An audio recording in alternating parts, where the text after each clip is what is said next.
and welcome to Round Robin. I'm your host, Robin McCormick, with the City of Hampton's Communications and Marketing Department.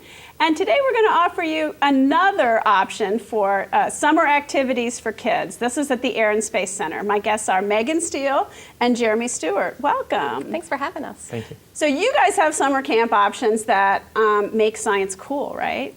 We do. As a matter of fact, we just revised all of our camp options. So one of the things Jeremy does really well is he does really cool science, and so do all of our educators. And we thought that's what we should rebrand all of our camps and get all of that fun, cool, jazzy science, you know, because science is fun. It is cool. It should be. Yes. It's always fun, is the sad truth. If you learn science in school, you may be reading it out of a book, and not all schools have labs or the capacity to really have enough time to get to really show some of the fun and exciting things that science can be. Exactly, and that's what we're really good at the Virginia Air and Space Center, is doing all of the informal education. And so our camp program is one of our favorite things we do because we really get to kind of stretch the limits there and do lots of crazy out-of-the-box stuff. And it's so important to get kids early, you know, before they're bored or they think they're bored by or science. Or intimidated by it. Yes, oh yeah, particularly for girls. I think it can become a scary thing. Whereas if they're comfortable early and excited about it early, they've got a better potential to continue along that path. Exactly. So yours are 1-week programs. We're Monday through Friday, 9 to 3. We offer before and after care options. So if you're a parent trying to get to work at 9, you can certainly drop them off as early as 8.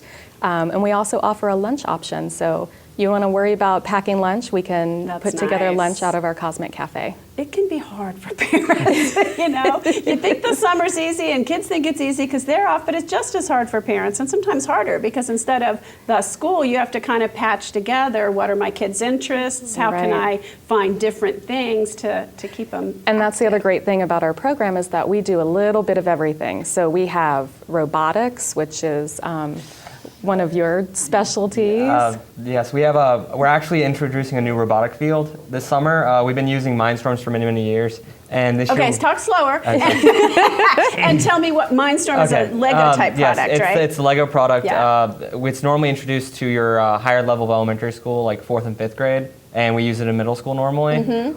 This summer, we're actually changing it up a bit.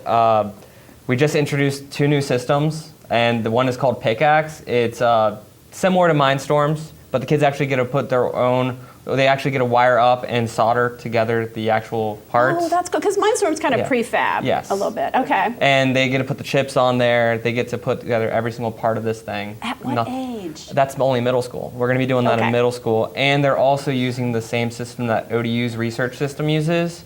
It's called Arduino. And the kids have to wire up the boards and even have to program. That's, one of the things that's so cool about robotics that I don't know if everybody knows is you have all these components. You learn electricity, you learn electronics, you learn programming, and you're building. You're also constructing whatever your robot is. There's a lot of different parts. It really encompasses everything that STEM is about, the science, technology, engineering, and math. And it's all the applied stuff, right. And that. So, do you have a lot of kids who get fired up about that? Robot Camp is the one that sells out first, almost every single summer. It's always been a very, very hands-on, and we even have, this year we're introducing Little Bits, which is basically electronic components for the kindergarten and the 2nd and 3rd.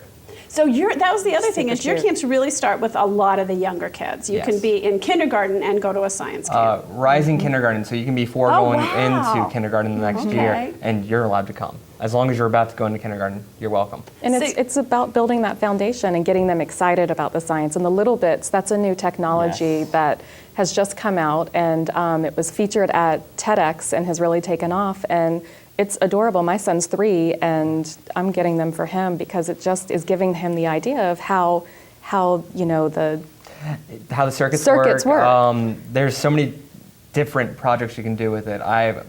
I got lost on the website for at least 5-6 hours just going, I want to do this, I want to do this. Oh, wow. And for our camp educators for the summer, they got to choose their own little bit projects to do with the kids. And one of them is making about 6-inch tall Ferris wheel that the kids have to wire up and it actually spins at the end of the week. That is really neat. Very hands-on. We are very, very determined to get the kids as much hands-on and experience as possible. Well, it fits really well with the Hampton City Schools curriculum and with what they're doing at Phoebus and the robotics. And I guess it is now. You can't really start that in 9th grade. You've got to have some of these foundational elements. What a cool thing. And I don't think we give the younger ones enough credit. Children nowadays are very capable as long as they have the resources and the tools and the proper motivation. So if we can make it fun, kids are getting excited about science, and that's what we're trying to do. Wow. Okay, so what are some of the other themes? You have robots? We have a rocket camp where you can actually go to NASA and launch rockets. So you make your own model rocket and learn all about rocket science. And a lot of our science camps are obviously aviation and space themed as well. Right. And so NASA technology is infused in all of them because as the Visitor Center for NASA Langley Research Center, that's one of our missions is to make sure that people know about current NASA missions. So there's one where they'll learn about the new Orion space capsule and space exploration and what we're doing in deep space exploration in the next few years. And we even have a CSI camp where they become a detective and do forensics. I bet that one sells out too. That is a very hot topic among kids and adults, frankly. It is. This summer's is completely differently structured than last year. In fact, the older kids are going to be even doing blood typing, hair typing, everything in their camp. And each day they solve a different crime. They have a different set of... Man, I want to come do that. I slip out of my office so I can go play. Like a lot of fun. We also have a theater camp, which is how we're starting this summer. We're starting with a full-on theater camp. The younger kids are going to do stage acting. The older kids actually have to shoot their own movies. Oh, and movies edit them and put them editing, together. yes. Yeah. Wow, this sounds great. A little bit of everything. This sounds great. Now, how much does the summer camp cost? They're $175 for non-members, but if you're a member of the museum, it's $165. And obviously, our members get lots of benefits all the way around. So it's actually not a bad deal. It is worth joining especially if you have kids and families and a lot of people, because it's there's different things there all the time. Of course, there's IMAX movies and changing gallery. Exactly. We have Great Balls of Fire this summer. It's an exhibit on comets and asteroids and meteors, and it's fairly hands-on, so kind of very timely because NASA's talking about one of their first missions with Orion would be trying to get astronauts to land on an asteroid, and how can we save the planet from an asteroid catastrophe. So that's all science and technology and things NASA's working on and things we're passing on to the public. That's great. Well, you know what? I kind of want to see some of Jeremy's cool science. So if it's okay with you, we'll take a short break and then we will come back. And at that time, maybe Jeremy can get us adults as excited about science as he does with the kids. Thank you for watching. All right. Hello, my name is Jeremy Stuart, and I'm one of the museum educators at the Virginia Air and Space Center. And today I'm going to present a little bit of the cool science that we do during the birthday parties. We also incorporate this with our summer camps. And we're going to start with what we like to call Puff the Magic Dragon. And Puff the Magic Dragon, once upon a time, was a dragon who could not breathe fire. So whenever he tried to breathe fire, he just kind of went like this. No fire at all. Now, with the kids, I tell them, you need to go ahead and you need to breathe in really deep with me. Because one of Puff's friends said, in order to make the fireball, you're going to go ahead and you're going to breathe in. And I have all the kids breathe in. And once they breathe in, they're going to go ahead and then I tell them to go ahead and exhale. And when we exhale, we're going to go up, a little bit off. It happens. All right. And then we're going to exhale and we're going to go with a gigantic fireball. And the kids are very excited and they make me do it 1 or 2 times because they love it. And you can get some pretty big flames. But the reason why this works instead of with the stream is because now there's oxygen inside of all that fuel.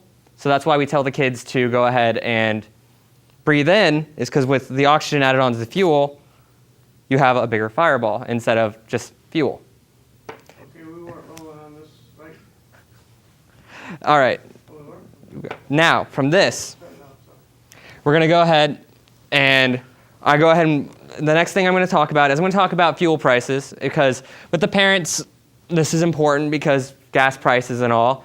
And this is a fuel which we tell the kids we've made thousands of these. And if it works right, what we set on fire will still be there after we finish setting it on fire. Let me go ahead and pop it open. And we're going to set a $1 bill on fire, actually, because we like our dollar bills. And with this, we set it in there. And then we're going to pull it out after it's soaked well enough. And then we're going to set it on fire. If it does it right, the dollar bill will set on fire without a problem. And it'll still be there once we're done. And we can even dry it afterward. And the reason why this works is because the dollar bill is actually made out of cotton. It's part cotton, part paper. So when the alcohol and water go into it, instead of setting it completely on fire, it burns off the alcohol instead of the actual cotton. And the kids will get to experience similar experiments during the Cool Science Week, which is in July for the summer camps. And to end it off, we're going to have a little bit of an experiment. And for the kids, I always like to start it out with, have you guys ever seen a laser light show? And I get a few kids go, what's that? Well, I'm going to make a laser light show for you today, is what I tell the kids. And then I ask, well, what am I going to make it with? And they say this, they say that, alcohol, electricity. But the thing is, what am I going to put the electricity in to make the laser light show? And usually I have a gigantic bottle of pickle hidden somewhere. And we're going to reach in and grab a nice, large, juicy pickle. And we're going to put it in here, because it's going to give us our blast shield and safety first, of course. And then we're going to plug it in to an extension cord.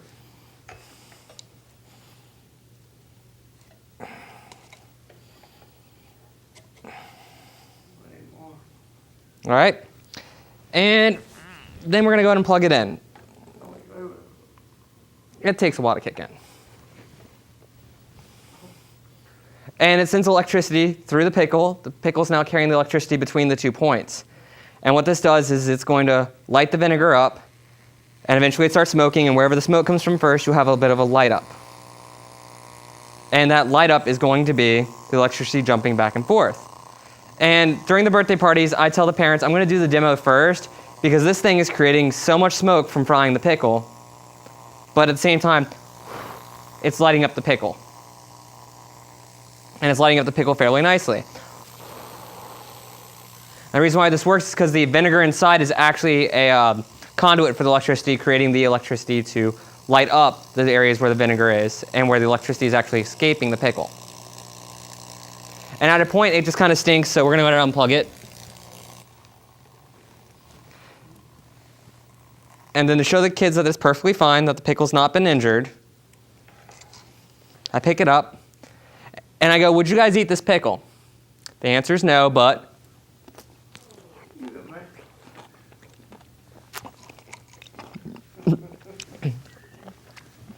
it's not that bad of a pickle. It's just a little bit warm and a little bit charred on the ends. And the kids always go, ew. But I'll actually finish the pickle sometimes. Today's not one of those days.